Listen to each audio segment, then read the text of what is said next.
Welcome back. It's time for the Word on Wall Street. Top investors watching your money. Joining me right now is Verdence Capital Advisor CEO Leo Kelly. Also with me is Michael Lee this morning. Leo, thanks very much for joining the conversation. Great to be here. All right, I want to take a look at futures this morning. We're seeing another day of disappointment over no rate cut in March. Take a look. Dow Industrial's down about 58 points right now. NASDAQ down 24, and the S&P lower by 6 3/4. The Dow extending a pretty good sell-off yesterday.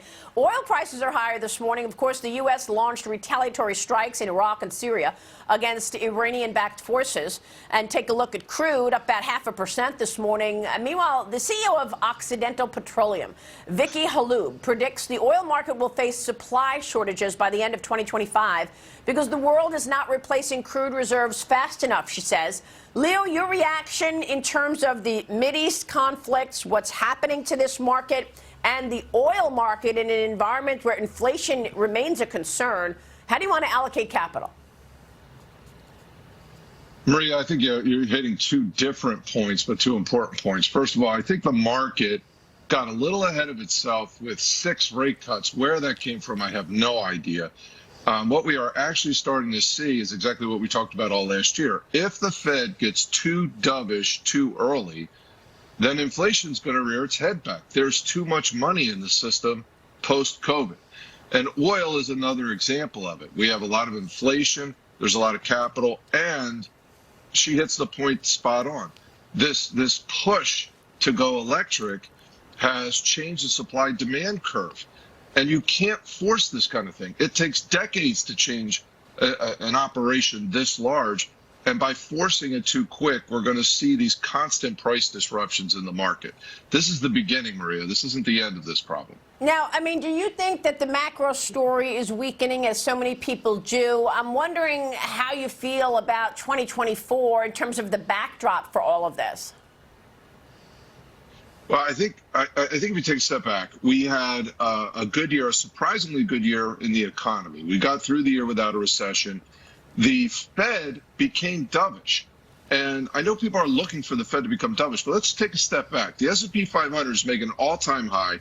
The jobs markets are hot. The consumer sentiment is starting to rise. And we're going to cut rates? I'm sorry, Maria, that doesn't make any sense to me.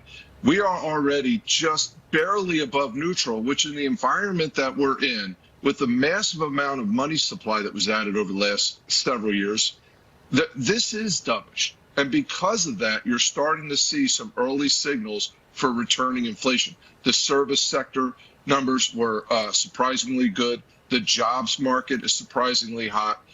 If the Fed takes the foot off the pedal, inflation comes back.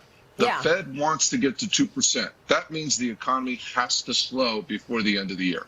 Yeah, especially since we've got these hostilities in the Red Sea, and that could certainly spike inflation again. Mike, one of the examples of an economy slowing is all these layoffs. Okay, sure, the headline numbers on jobs look good, but today, Snap announcing it's laying off 10% of its global workforce ahead of its fourth quarter earnings report after the bell tonight.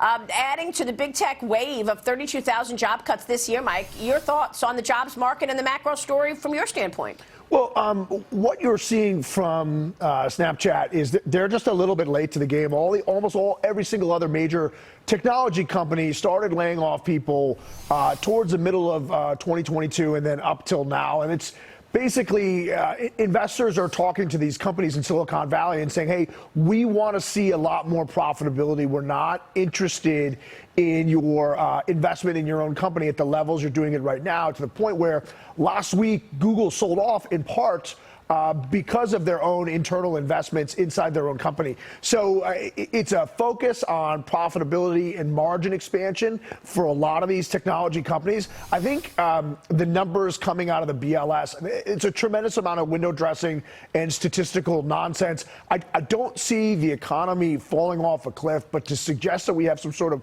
robust job market the way that they're suggesting it, I mean, all of these numbers eventually are getting revised downwards. So on a macro standpoint, I think it's a little bit benign. It's a little bit ugly out there depending on the sector you're in. But if you're one of these mega cap technology companies, okay, you are positioned for wallet share growth inside this global enterprise tech spend. So you have $4.9 trillion, and the areas of that are growing on an exponential basis are cybersecurity, the cloud, and artificial intelligence. The companies that are best positioned to profit from that are your Magnificent Seven names: your Microsoft, your Googles, your Amazons, your NVIDIA. So I don't see those companies falling apart because their earnings growth is spectacular, fantastic balance sheets, pricing power, everything you want to see from a strong company. I like it, and thank you for answering my question even before I asked it, and that is, where is the growth? That is my number one question all the time, and you went right there,